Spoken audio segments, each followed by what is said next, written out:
right, we are on to week 125 of World War II, and this time we have a content warning, which I don't believe we've had before. Can't remember. But this is January 16th, 1942. German U-boats to strike New York. I don't think they successfully do that. Let's dive in. A new what? That's what I thought you said. A happy time. Okay. Who's gonna be happy? Everyone. Uh-huh. But that'll make a lot of people unhappy. Oh. Yep. But why not just call it the second unhappy time? Huh? What is he talking about? Okay. January 16th, 1942. If you're an I see that portrait of Hotzendorf. I remember him. From World War I. I still hate that man. I think that's Hotzendorf. And I think that was his name. I cannot remember. enemy has no supplies, then he will eventually lose the war. And if he relies on the seas to get those supplies, and circumstances suddenly allow you the opportunity to do some real sabotage to those supply lines, well then, you might call that time a happy time. Yeah, yes. I'm Indy Nidell. This is World War II. Last week, the Soviet Union launched a gigantic counteroffensive against the German invaders along pretty much the entire front. In Southeast Asia, the Japanese occupied Manila and launched an offensive against the American and Filipino defenders on Bataan Peninsula. They also launched another offensive on Malaya and began sending troops towards Burma. This week, they begin yet another offensive from the waters beyond the South China Sea. On the 11th, the Japanese finally declare war on the Dutch with an invasion of the Dutch East Indies, making landings on Tarakan and Minahasa Peninsula. The operation will, in fact, be a three-pronged attack. The Tarakan force is the central force and will try to occupy Borneo. The western attack comes from Sarawak and will land on Java and Sumatra. The eastern attack begins with landings on Minahasa and Amboina, then will attack Bali, Timor, and eastern Java. Tarakan falls already the 12th. It and Manado are soon made into air bases for further Japanese attacks. In Malaya, they take Kuala Lumpur this week on the 11th, and by the 15th are south of Malacca on the coast, and elements of the Japanese 5th Division are fighting the Australians at Batu Anam. More on that next week. Also, elements of the Japanese 55th Division enter Burma north of Mergui on the Kra Isthmus the 15th. As for the attacks by the 65th Brigade that began last week on the American positions on Bataan, they're actually pretty well contained for now. They're also one of the few Japanese units that actually gets hit by any enemy artillery in this first month or so of all the Japanese offensives. American Commander Douglas MacArthur does have a decent amount of big guns here, and on the 9th, one shot kills most of the local Japanese artillery command. By the 13th, the Japanese are making progress in the east, but not in the west, but the fighting is pretty heavy all over. MacArthur has told the troops defending that help is on the way. Thousands of troops and hundreds of planes, but as we've seen, no such help is actually coming. But even had they been en route, Japan has Manila Bay blockaded, so there's no guarantee they would arrive anyhow. Side note, there are American troops traveling to a new war zone this week, General Russell Hartle's 34th Division. He looks like a Russell. He really does. Like that's a Russell right there. 4,000 strong, the first U.S. serviceman to arrive in Britain. America's War Plans Department has decided, as I said, that they cannot send a relief convoy of men or supplies to MacArthur's forces on the Philippines. MacArthur has not been specifically told this, though, and the U.S. West Coast radio stations that can be picked up at Bataan broadcast the opposite.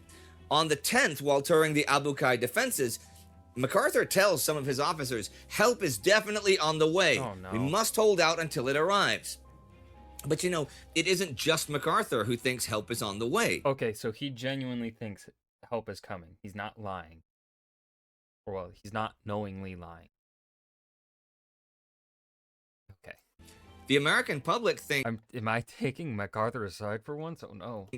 a huge revenge counteroffensive against the Japanese is in the works and is soon to be launched. The print and broadcast media all foster this belief, and that MacArthur will soon be relieved, which he won't. Ugh.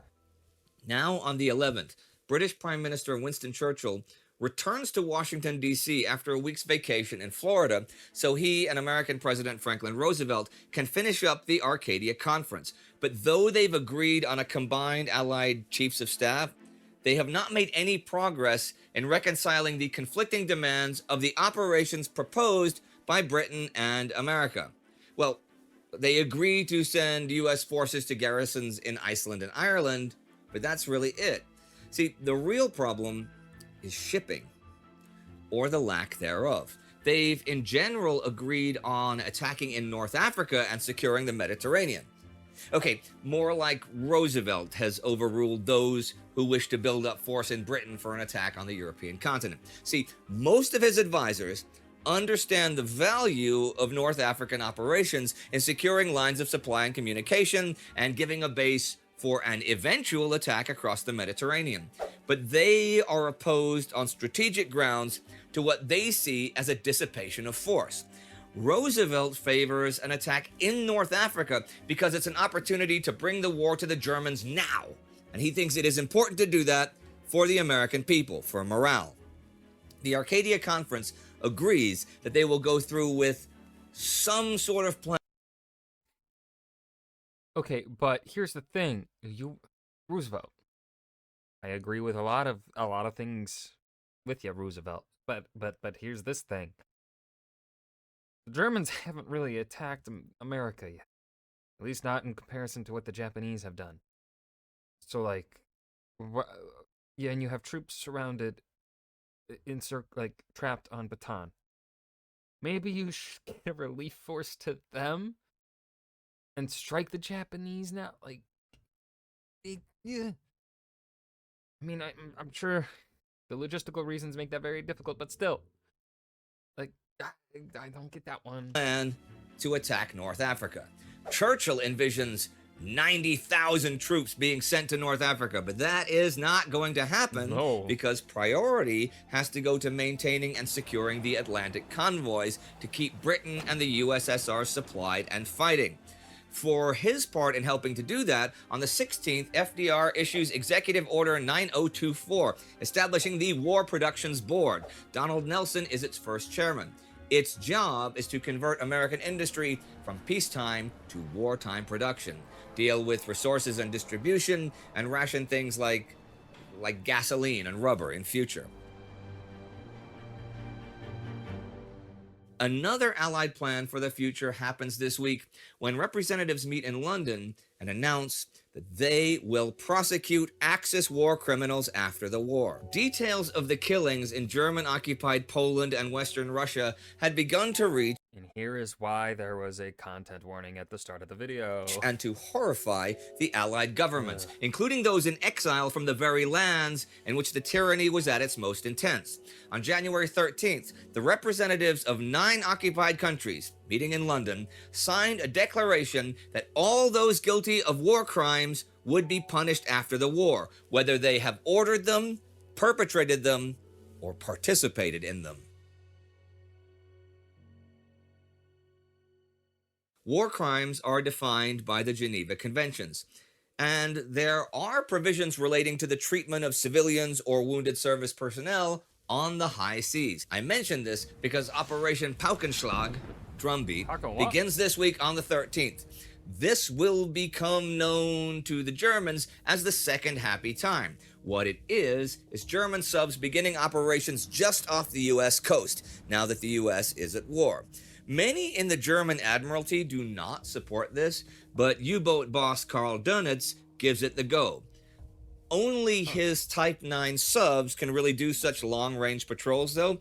5 such ships have been en route from France since December. Even though British intelligence has given warning that this is going to happen and has suggested blackout measures and convoy shipping, the U.S. is still It's still observing virtual peacetime conditions. Lighthouses and buoys are still lit, as are even ships at night. Merchants radio their positions in clear, non-coded language. The British offer advice on naval protection, but the US Navy does not take it. So, spoiler. Over 150,000 tons of shipping is sunk in just the first month. In unrelated submarine action in the Pacific this week, the American carrier Saratoga damaged near Hawaii by Japanese submarine I-6. She returns to Pearl Harbor for repairs. Submarine attacks are not the only surprises the Axis has in store for their enemies. On the 12th, in North Africa, Erwin Rommel's subordinates propose a surprise attack on the British, and he agrees to it. See, he's been getting reinforcements, specifically tanks, for weeks now, and they start to prepare this new offensive in such secrecy that they tell neither the German nor the Italian high commands.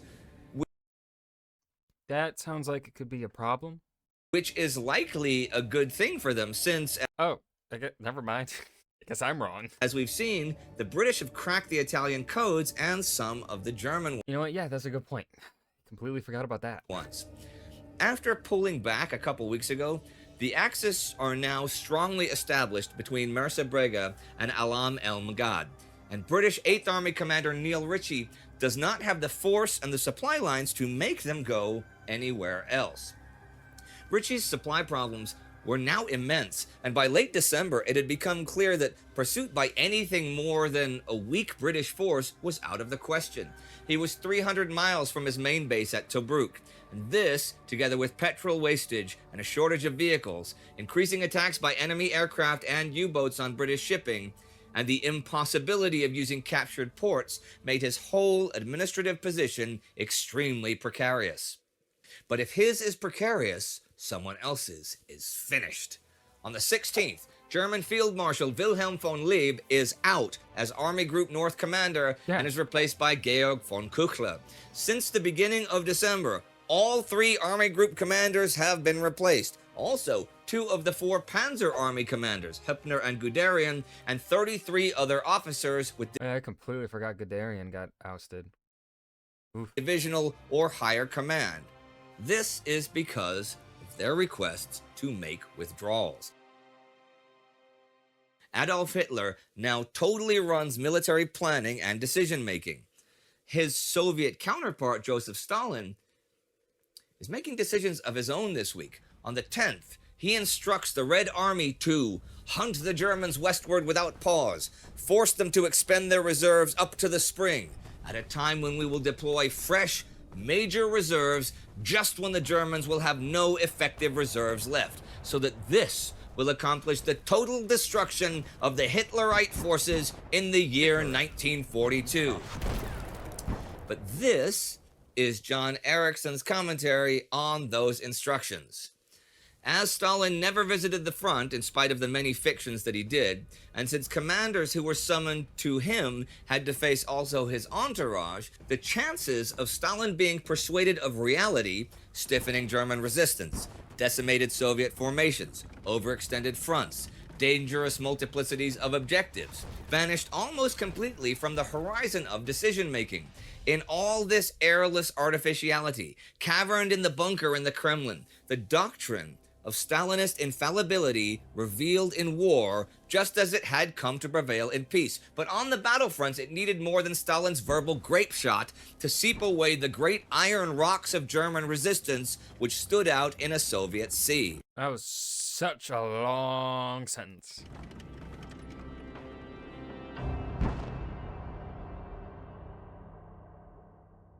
The Red Army offensive is now stretched out over 1,500 kilometers, and basically everyone is attacking. Pavel Korochkin's northwestern front, between Lakes Ilmen and Seliger, began attacks the 7th aimed at taking the German depot at Staraya Russa.